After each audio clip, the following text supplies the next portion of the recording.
الحمد لله نحمده ونستعينه ونستغفره ونؤمن به ونتوكل عليه ونعوذ بالله من شرور أنفسنا ومن سيئات أعمالنا من يهدي الله فلا مضل له ومن يضلل فلا هادي له ونشهد أن لا إله إلا الله وحده لا شريك له وداعيا إلى الله بإذنه وسراجا وقمرا منيرا أما بعد فأعوذ بالله من الشيطان الرجيم بسم الله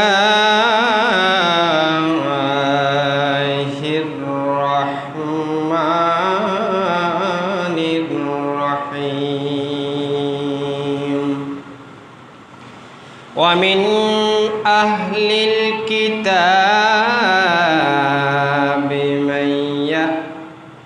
من تأمن بقنطر يعده إليك ومنهم من تأمنه بدينار لا يعده إليك إلا ما دمت عليه قائما ذلك بأنهم قالوا ليس علينا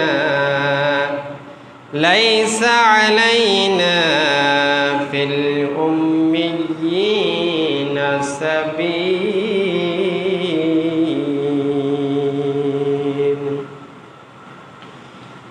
وقال رسول الله صلى الله عليه وسلم يا أيها الناس أفشوا السلام بينكم وأطعموا الطعام وصلوا الأرحام وصلوا بليلة والناس بنيام تدخلوا الجنة بسلام وقال رسول الله صلى الله عليه وسلم ارحموا من في الأرض يرحمكم من في السماء أو كما قال على النبي الصلاة والسلام মুআজ্জাজ মুসল্লিয়ান কিরাম সমস্ত প্রশংসা সেই মহান আল্লাহ তাআলার দরবারে যে আল্লাহ রাব্বুল আলামিন আজকে পবিত্র জুমা মুবারকের দিনে জুমা মসজিদে আসার এবং বসার তৌফিক দান করেছেন সেই মহান মালিকের দরবারে অন্তরের অন্তরস্থল থেকে কালিমাতুশ শুকর যাপন করে সকলে বলি আলহামদুলিল্লাহ। অজস্র কোটি দরুদ সালাম নাজিল হোক বিশ্বের মানবতার মুক্তির দিশারি জিগর গোশে আমেনা হযরত রাসূল করিম সকলে মুহাব্বতেন বলি সাল্লাল্লাহু আলাইহি ওয়াসাল্লাম। মুআজ্জাজ মুসল্লিয়ান কিরাম, আমরা গত সপ্তাহে আলোচনা শুরু করেছিলাম নবী করিম সাল্লাল্লাহু আলাইহি ওয়াসাল্লাম মক্কা থেকে হিজরত করে মদিনায় পৌঁছার পর মদিনার সমাজ ব্যবস্থা রাসূল কিভাবে প্রতিষ্ঠা করেছিলেন, মদিনার দিন রাত্রিগুলি রাসূল সাল্লাল্লাহু আলাইহি ওয়াসাল্লাম কি বিধান, কি নিয়ম, কি ইসলামের সাজসজ্জা যে সাজিয়েছিলেন সে সম্পর্কে আমরা আলোচনা করতেছিলাম। আলোচনার এক পর্যায়ে বলা হয়েছিল, বুখারী শরীফের বর্ণনাতে এসেছে মুহাজিরগণ যখন মদিনায় আগমন করলেন, তখন রাসূলুল্লাহ সাল্লাল্লাহু আলাইহি ওয়াসাল্লাম আব্দুর রহমান বিন আউফ রাদিয়াল্লাহু তাআলা এবং সাদ বিন রাবিয়ার মধ্যে ভ্রাতৃত্বের সম্পর্ক স্থাপন করিয়ে দিয়েছিলেন। এরপর সাদ আব্দুর রহমান রাদিয়াল্লাহু তাআলাকে বললেন, আনসারদের মধ্যে আমি সর্বাপেক্ষা ধনী ব্যক্তি, আপনি আমার সম্পদ দুভাগ করে অর্ধেক গ্রহণ করুন। তাছাড়া আমার দুজন স্ত্রী রয়েছে, দুজনের মধ্যে যাকে আপনার পছন্দ হয় আমাকে বলুন, আমি তাকে তালাক দিব, ইদ্যত পালনের পর আপনি তাকে বিবাহ করবেন। আব্দুর রহমান রাদিয়াল্লাহু তাআলা বললেন, আল্লাহ আপনার ধন সম্পদ এবং মালের মধ্যে বরকত দেখ, আপনাদের বাজার কোথায়, আমাকে সে বাজারের দিকে নিয়ে যান। তখন সাদ বিন আবি ওয়াক্কাস রাদিয়াল্লাহু তাআলা আনহু হযরতে আব্দুল্লাহ রাদিয়াল্লাহু তাআলাকে বনু কাইনুকার বাজার দেখিয়ে দেওয়া হলো। তিনি যখন বাজার থেকে ফিরে এলেন, তখন তার নিকট অতিরিক্ত কিছু পানির এবং ঘি ছিল। এরপর তিনি প্রত্যহ বাজারে যেতেন, থাকতেন। তারপরে একদিন যখন তিনি বাজার থেকে ফিরে এলেন, তখন তার শরীরে হলুদের রঙের চিহ্ন ছিল। রাসূল করিম সাল্লাল্লাহু আলাইহি ওয়াসাল্লাম তাকে জিজ্ঞাসা করলেন, এটা কিসে? তিনি বললেন, আমি বিয়ে করেছি। নবী করিম সাল্লাল্লাহু আলাইহি ওয়াসাল্লাম বলেন, স্ত্রীকে মোহর দিয়েছে তো? তিনি বললেন, একটি খেজুরের বিচি পরিমাণ স্বর্ণ, যেটা সোয়া ভরি, সেটা আমি আমার স্ত্রীকে মোহর স্বরূপ দিয়েছি। এ থেকে সহজে অনুমান করা যায় যে আনসারগণ কিভাবে আন্তরিকতা ও আগ্রহের সঙ্গে আগে বেড়ে নিজের মুহাজির ভাইদের জন্য সহমর্মিতা প্রকাশ করেছেন ও সহযোগিতার হাত প্রসারিত করেছেন, এবং এতটুকু মুহাব্বত ও খুলুসিয়ত ও আত্মত্যাগের সঙ্গে কাজ করেছিলেন। অধিকতর মুহাজিরগণ তাদের আনসার ভাইদের প্রতি অতটুকু শ্রদ্ধাশীল সহমর্মী ছিলেন, আত্মার সন্তুষ্ট অতটুকু ছিলেন, যা ঘটনা থেকে প্রতীয়মান হয়। আনসারগণ আত্মার ত্যাগের সুযোগ তারা গ্রহণ করেছিলেন, কিন্তু সুযোগের অপব্যবহার কখনোই মুহাজিরগণ করে নাই। তাদের ভেঙে যাওয়া জীবন ধারণকে ন্যূনতম প্রয়োজনের পরিপ্রেক্ষিতে সচল করে চলার জন্য যতটুকু গ্রহণ করার প্রয়োজন ছিল, তা মুহাজির ভাইয়েরা ততটুকু গ্রহণ করেছে। আলোচনার এক পর্যায়ে এই কথা বলা হয়েছিল। মদিনায় ধ্যান ধারণার ব্যাপক পরিবর্তন হলো এক সময় রাসূল সাল্লাল্লাহু আলাইহি ওয়াসাল্লামের সমাজ ব্যবস্থার কারণে। ইসলামী রাষ্ট্র ও মহা বিজ্ঞানময় মুসলিম সমাজের এই ক্লান্তি লগ্নে রাসূলুল্লাহ সাল্লাল্লাহু আলাইহি ওয়াসাল্লাম এক নতুন জীবনধারার ভিত্তি স্থাপন করেন। এস জীবনধারার বাহিকতা প্রকৃতপক্ষে ওই অভ্যন্তরীণ পরিপূর্ণতায় প্রতিলম্বিন ছিল, যাকে নবী করিম সাল্লাল্লাহু আলাইহি ওয়াসাল্লামের সঙ্গ ও সহচরদের বদৌলতে অভাবীয় এক সম্মানের আসনে সমসীন করা সম্ভব হয়েছিল। রাসূল করিম সাল্লাল্লাহু আলাইহি ওয়াসাল্লামের তার শিষ্যদের দীক্ষা, শিক্ষা, আত্মশুদ্ধি, উত্তম চরিত্র গঠনের উৎসাহিত করতেন এবং অবিরামভাবে তা প্রচেষ্টা চালিয়ে যেতেন। তিনি তার শিষ্যগণকে সদা সদ্য ভ্রাতৃত্ব ও ভালোবাসার সম্মান সম্ভব এবং উপাস্য অনুগত্য এবং আদব কায়দা তালিম দিতেন এবং নিষ্ঠার সাথে তা মেনে চলার জন্য প্রেরণা ও পরামর্শ দান করতেন। মদিনায় আগমনের পর ইসলামের সকল বিধিবিধান বাস্তবায়নের সুযোগ আসে। পরিবার, সমাজ, রাষ্ট্রে সর্বত্র সুখ ও শান্তির প্রতিষ্ঠা হয়। চলাফেরা, মুআমেলা, লেনদেন, মুআশারাত, সামাজিক রীতিনীতি ইত্যাদি সকল বিষয়ে সুচারুরূপে চর্চিত হতে থাকলো। পূর্ণাঙ্গ ইসলাম বিকশিত হতে লাগলো। একজন সাহাবী রাসূলুল্লাহ সাল্লাল্লাহু আলাইহি ওয়াসাল্লামকে জিজ্ঞাসা করেন, ওগো আল্লাহর রাসূল, কোনটি হচ্ছে ইসলামে উত্তম? আইউল ইসলামু খায়রুন, ওগো নবী, ইসলামের কোন আচরণটা সবচাইতে উত্তম? অর্থাৎ ইসলামের কোন আচরণটি উৎকৃষ্ট? আল্লাহর নবী বললেন, তুতঈমুত তাআমা ওয়া তুফরিতুস সালামা আলা মান আরাফাতি ওয়া মান লাম তারিফ। নবী বললেন, ইসলামের সবচাইতে উত্তম কাজ হচ্ছে তুতঈমুত তাআম, তুমি খাদ্য খাওয়াও এবং চেনা হোক অচেনা লোককে সালাম প্রদান করো। এটা হচ্ছে ইসলামের সবচাইতে উত্তম কাজ। একজন অভাবী ব্যক্তি আছে, তাকে তুমি খাবার খাওয়াও। একজন এতিম সন্তান আছে, তাদেরকে তুমি খাবার খাওয়াও। আমার প্রতিবেশী অভাবে আছে, তাদেরকে খাবার অন্ন দাও। এবং চেনা হোক আর অচেনা হোক, পরিচিত হোক আর অপরিচিত হোক, কোনো মানুষকে দেখা হলে তুমি সালাম বিনিময় করো। এটা হচ্ছে ইসলামের সবচাইতে উত্তম কাজ।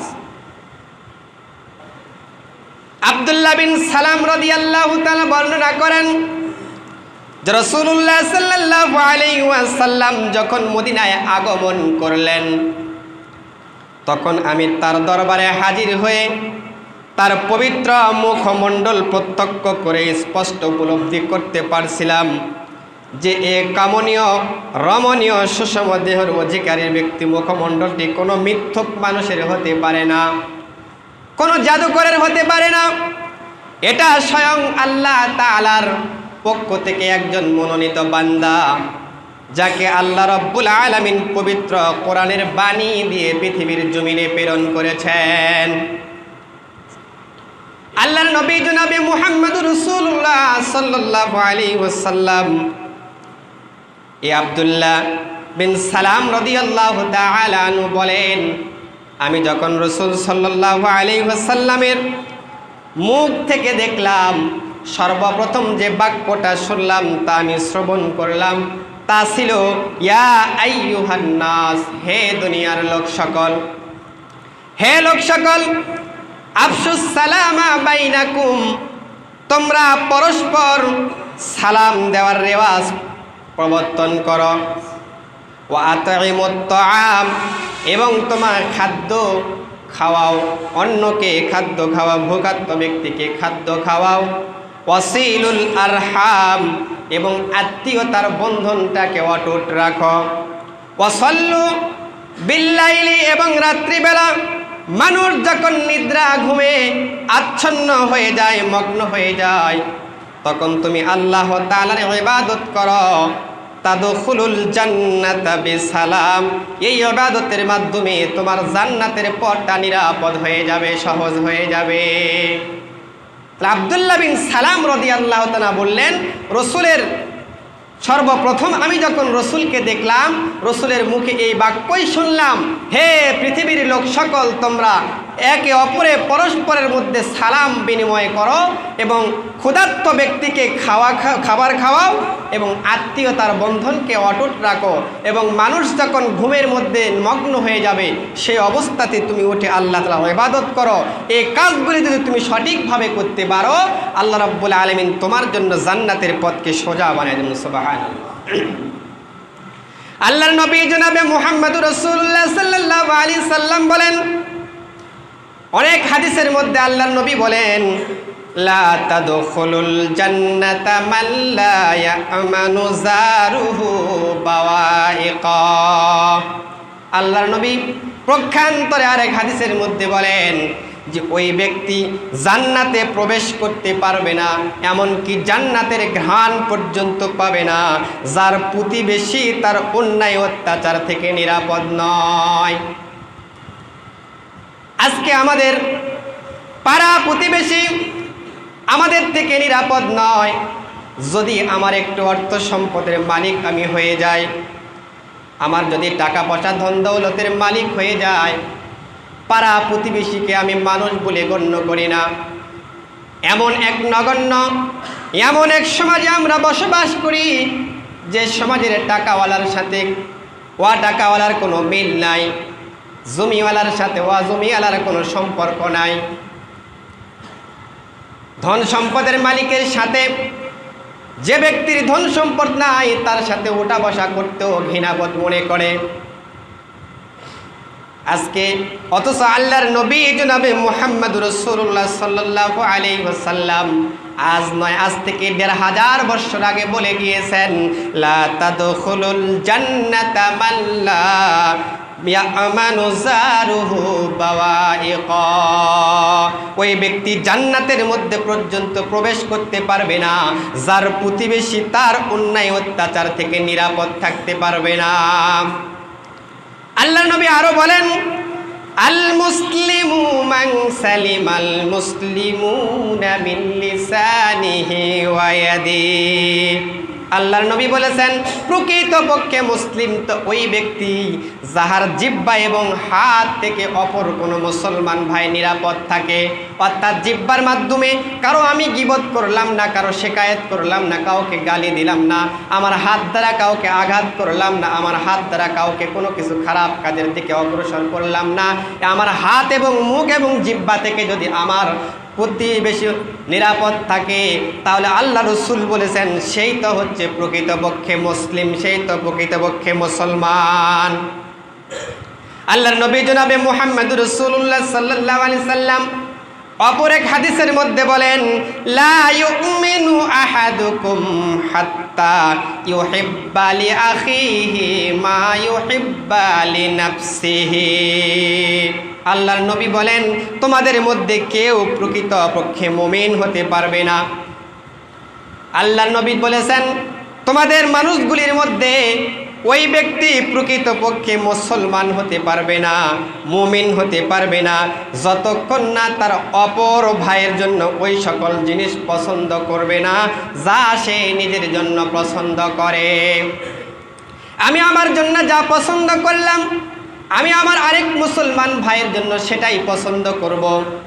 তবে আজকে আমাদের সমাজের দিকে তাকাইলে দেখা যায় যে আমি হয়েছে শুধু সম্পদশালী আমি হব, আর কে অন্য কারো সম্পদগুলিকে কিভাবে নষ্ট করে দেওয়া যায়, কাকে কোন পেছের মধ্যে ফেলায় তার সম্পদগুলিকে দখল করা যায়, এটা আমি চাই না।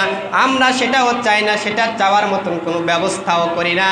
আল্লাহ রসুল সাল্লাল্লাহু আলাইহি ওয়াসাল্লাম বলেছেন, ওই ব্যক্তি প্রকৃতপক্ষে মুমিন হতে পারবে না, মুসলমান হতে পারবে না যে ব্যক্তি অন্য কোনো মুসলমান ভাইয়ের জন্য ওই জিনিসকে পছন্দ করবে না যতক্ষণ পর্যন্ত নিজের জন্য যা কিছু সে পছন্দ করে।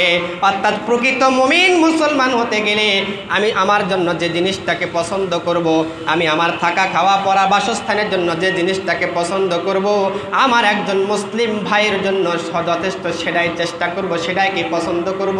এটাই আল্লাহ রসুল বলেছেন মুসলমানিত্ব হওয়ার আলামত। আল্লাহর নবী জনাবে মুহাম্মদ রাসূলুল্লাহ সাল্লাল্লাহু আলাইহি ওয়াসাল্লাম আরেক হাদিসের মধ্যে বলেছেন, আল মুমিনু কারাজুলিন ওয়াহিদিন ইনিস্তাকা আবদুন ওয়া ইনিস্তাকা কুল্লুহু ওয়া ইনিস্তাকা রাসুহু ওয়া ইনিস্তাকা কুল্লুহু। আল্লাহর নবী বলেছেন, সকল মুমিন একটি মানব দেহের মতন। যদি তার দেহের কোনো ব্যথা হয় তাহলে সমগ্র দেহই তার ব্যথা অনুভব করবে। দেহের মধ্যে সবচাইতে দামি একটা অঙ্গের নাম হলো মাথা। মাথাটা যদি ব্যথা ধরে যায় সারাটি শরীর যেন দুর্বল হয়ে পড়ে। আল্লাহর নবী এ কথাটি বলেছেন যে আমার শরীরের একটা অঙ্গ যখন ব্যথা হলে বা কোনো কিছু অসুবিধা হইলে সারাটি শরীর যেমন আমার সমানভাবে উপভোগ করে, একজন মুসলমান আরেকজন মুসলমান মানব দেহের মতন এরকম একটা খণ্ড বলতেছে, দেহ বলতেছে, একটা দেহর মতন বলতেছে। পুরা মুমিনগুলি হচ্ছে একটা দেহ। একজন মুমিন কোনো সুখে থাকলে আমারও সুখে থাকা দরকার, একজন মুমিনের কষ্ট হলে সেটাও আমার কষ্টের কারণ হওয়া দরকার। এটা হচ্ছে আল্লাহর নবী জনাবে মুহাম্মদুর রাসূলুল্লাহ সাল্লাল্লাহু আলাইহি ওয়াসাল্লামের বাণী। আজ থেকে আল্লাহর নবী ১৫০০ বছর আগে মদিনার মেম্বারগুলিতে বলে গিয়েছেন। তিনি আরো বলেছেন, লা তাবাগাদু ওয়ালা তাহাসাদু ওয়ালা তাদাবারু ওয়া কুনু ইবাদাল্লাহি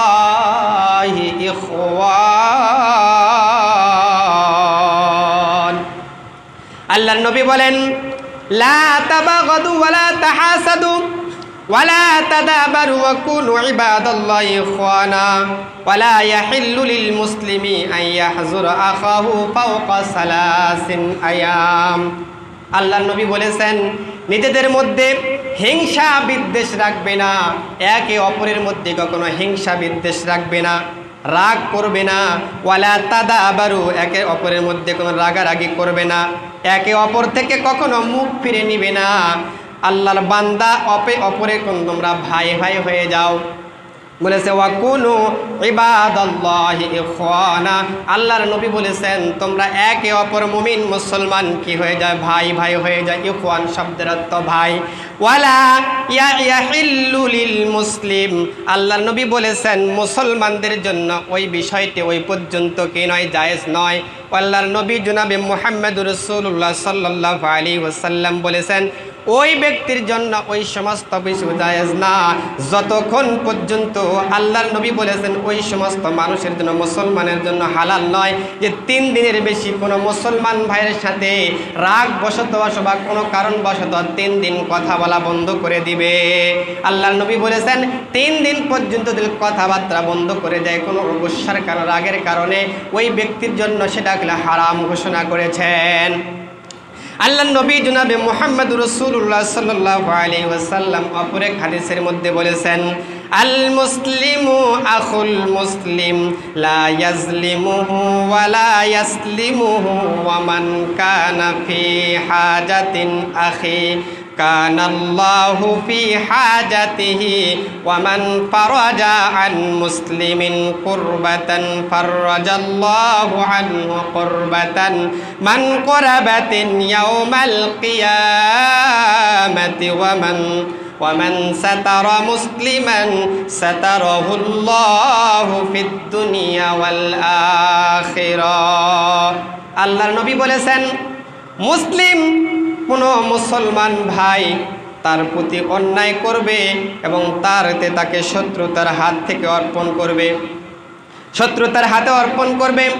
আর যে ব্যক্তি আপন মুসলিম ভাইয়ের প্রয়োজন মেটাতে সচেষ্ট থাকবে, আল্লাহ তাআলা তার প্রয়োজনগুলি মিটায়া দেবে।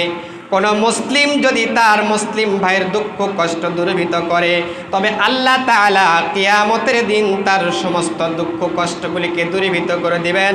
আর কোনো মুসলিম যদি তার মুসলিম ভাইয়ের দোষ ত্রুটি গোপন করে দেয়, আল্লাহ তাআলা কিয়ামতের কঠিন ময়দানে, যেদিন আল্লাহ তাআলা বিচার কার্যক্রম শুরু করে দিবেন, আল্লাহ রাব্বুল আলামিন কিয়ামতের দিনে ওই সমস্ত ব্যক্তির দোষগুলিকে গোপন রাখবে যারা দুনিয়ার মধ্যে কোনো মুমিন মুসলমান দোষটাকে গোপন করে, মানুষের সামনে সমালোচনা স্বরূপ না বলিয়া এই দোষটাকে গোপন করে রেখে দেয়। আল্লাহ রাব্বুল আলামিন কিয়ামতের মাঠে ওই ব্যক্তির দোষ ত্রুটি পর্যন্ত গোপন রাখবে। আল্লাহর নবী জনাবে মুহাম্মদুর রাসূলুল্লাহ সাল্লাল্লাহু আলাইহি ওয়াসাল্লাম আরেক হাদিসের মধ্যে বলেছেন, ইরহামু মান ফিল আরদি ওয়া ইয়ারহামুকুম মান ফিস সামা। আল্লাহর নবী বলেছেন, তোমরা পৃথিবীবাসীদের প্রতি সদয় হও, আকাশবাসী আল্লাহ তাআলা তোমাদের উপর সদয় হবেন। আল্লাহর নবী বলেছেন, কোন ইবাদতের কি ফজিলত এবং আল্লাহ তাআলার নিকট তা কি সওয়াব পুরস্কার রয়েছে সেসব তিনি আলোচনা করতেন সাহাবীদের সামনে। উপরোক্ত তার নিকট যে সকল আয়াত অবতীর্ণ হতো, মুসলিমদেরকে তার সঙ্গে শক্তভাবে জড়িয়ে রাখতেন। যে সকল আয়াত তিনি মুসলিমগণকে পড়ে শোনাতেন এবং পরক্ষণে এই সমস্ত আয়াতগুলি মুসলিম বাহিনীর থেকে আল্লাহর নবী পর্যায়ক্রমে পড়ে শুনতেন। উদ্দেশ্য ছিল এ কাজের মাধ্যমে তাদের মধ্যে বুঝ এবং চিন্তা ভাবনার উদ্রেক হোক এবং দাওয়াতের যোগ্যতা ও পয়গম্বরের অনুভূতিত্ব চেতনায় সৃষ্টি তাদের মধ্যে হয়ে যাক। এভাবে আল্লাহর নবী জনাবে মুহাম্মদ রাসূলুল্লাহ সাল্লাল্লাহু আলাইহি ওয়াসাল্লাম মুসলিমগণের সুশান্তির জন্য পরিপূর্ণ বিকাশ সাধনের মাধ্যমে মানবতার সর্বস্তরে তারা উন্নত করে দিয়েছেন এবং জগৎ ও জাগতিক পরকালীন ভারসাম্যতা সুষ্ঠু সমন্বয় ঘটিয়ে আল্লাহর চেতনতা ও ন্যায় নীতির প্রতি তিনি নিবেদিত সমর্পিত করে রেখে গিয়েছেন। মানব গোষ্ঠীর গোড়া পতন করেছিলেন, ইতিহাসে এর কোনো নজির কেউ দেখাতে পারবে না। এ মানব গোষ্ঠীর মধ্যে তার সাক্ষাৎ শিষ্যদের মতো সাহাবী রাদিয়াল্লাহু তাআলা আনহু বলা হয়, যার মান মর্যাদা এবং মানবত্বের উৎকর্ষতার ক্ষেত্রে সাহাবীগণের স্থান ছিল নবী রাসূলগণের পরে যাদের স্থান ছিল তারা হচ্ছে সাহাবায়ে কেরাম। আব্দুল্লাহ বিন মাসউদ রাদিয়াল্লাহু তাআলা আনহু বলেন, যার অনুসরণের প্রয়োজন রয়েছে সে যেন অতীত মানব গোষ্ঠীগুলিকে অনুসরণ করুক, কেননা জীবিতদের মধ্যে ফিতনার আশঙ্কা আছে, ভয় আছে, কিন্তু যারা মৃত্যুবরণ করে গিয়েছে ওই সমস্ত মনীষীদের জীবনের মধ্যে আর ফিতনা ঢোকার মতন কোনো বুদ্ধি নাই। অতীত মানব গোষ্ঠী বলতে তিনি সাহাবীদের প্রতি ইঙ্গিত করে গিয়েছেন। তিনি বলেছেন, যারা নবী রাসূল সাল্লাল্লাহু আলাইহি ওয়াসাল্লামের সঙ্গী ছিলেন, নবী রাসূল সাল্লাল্লাহু আলাইহি সাল্লামের উম্মত গোষ্ঠী ছিলেন, সর্বোৎকৃষ্ট মানব, সবচাইতে পূর্ণবান, সর্বাধিক জ্ঞানী ও সবচাইতে নিবেদিত প্রাণ। আল্লাহ তাআলা তাদেরকে নিজ নিজ নবী রাসূল সাল্লাল্লাহু আলাইহি সাল্লামের বন্ধুত্ব, আল্লাহ তাআলার দ্বীনের প্রতিষ্ঠার মহান দ্রব্যত্র শরীক করার দুর্বল সুযোগ তাদেরকে দান করেছেন, সম্মানিত করেছেন। তাদের পদাঙ্ক অনুসরণ করে তাদের চরিত্রে চরিত্রবান হওয়াকে প্রত্যেক মুসলমানের জন্য একান্ত কর্তব্য, কারণ তারা ছিলেন হেদায়েতপ্রাপ্ত উজ্জ্বল নক্ষত্র দৃষ্টান্ত স্বরূপ। অন্যদিকে আমাদের পয়গম্বর রাহবারে আযম রাসূলুল্লাহ সাল্লাল্লাহু আলাইহি ওয়াসাল্লাম সেরা একজন পথ প্রদর্শক ছিলেন। এরূপ মানবিক ও আধ্যাত্মিক গুণাবলী সম্পন্ন আল্লাহ প্রদত্ত পয়গম্বরত্বের পরিপূর্ণতা, বিকাশ, মান মর্যাদার মহান চরিত্র, একজন অখণ্ড সুন্দর কাজকর্ম অধিকারী ছিলেন। তার সংস্পর্শে এলে এমনিতেই মানুষ তার পরিবর্তন ঘটায় ফেলত। ফলে তার মুখ থেকে যখনই কোনো কথা বের হতো তখনই সাহাবায়ে কেরামগণ রাদিয়াল্লাহু তাআলা বাস্তবায়নের জন্য ঝাঁপিয়ে পড়তেন। হেদায়েতের জন্য সকল ব্যক্তিদের জীবন মরণ আপন চেষ্টা করে যেতেন। সাহাবী কেরাম রাদিয়াল্লাহু তাআলা সমগ্র বাস্তবায়নের লক্ষ্যে পরস্পরের সঙ্গে প্রতিযোগিতায় পর্যন্ত লিপ্ত হতেন। আত্মাধিক অলৌকিক প্রতিযোগিতায় লিপ্ত হয়ে যেতেন। আত্মাধিক অলৌকিক চেতনার উজ্জীবিত প্রেরণার কোদে তারা কাজ করে দেন, প্রচেষ্টা করে কাজ করে গিয়েছেন।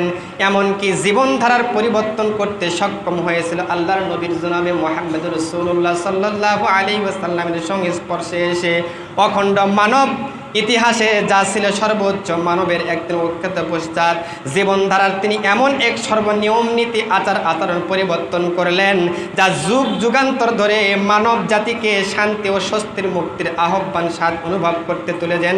জীবনধারার উচ্চাপনগুলি উচ্চ তরে তিনি পৌঁছে দিয়েছেন, যাতে করে কিয়ামত পর্যন্ত সমস্ত মানুষগুলি এই সমাজের সাথে বসবাস করতে পারে, এই ন্যায় নীতি নিয়ে চলতে পারে। সে আংশিক সাহাবায়ে কেরাম রাদিয়াল্লাহু তাআলার মাধ্যমে আল্লাহর নবী জনাবে মুহাম্মদুর রাসূলুল্লাহ সেই সমাজকে প্রতিষ্ঠা করে গিয়েছিলেন।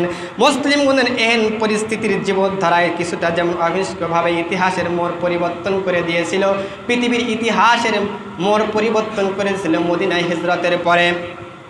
এরপর আল্লাহর নবী জনাবে মুহাম্মদুর রাসূলুল্লাহ সাল্লাল্লাহু আলাইহি সাল্লাম ছিলেন বিশ্লেষণ ও বিশ্বের সর্বকালের সর্বশ্রেষ্ঠ সুদর্শনের রাষ্ট্রনায়ক।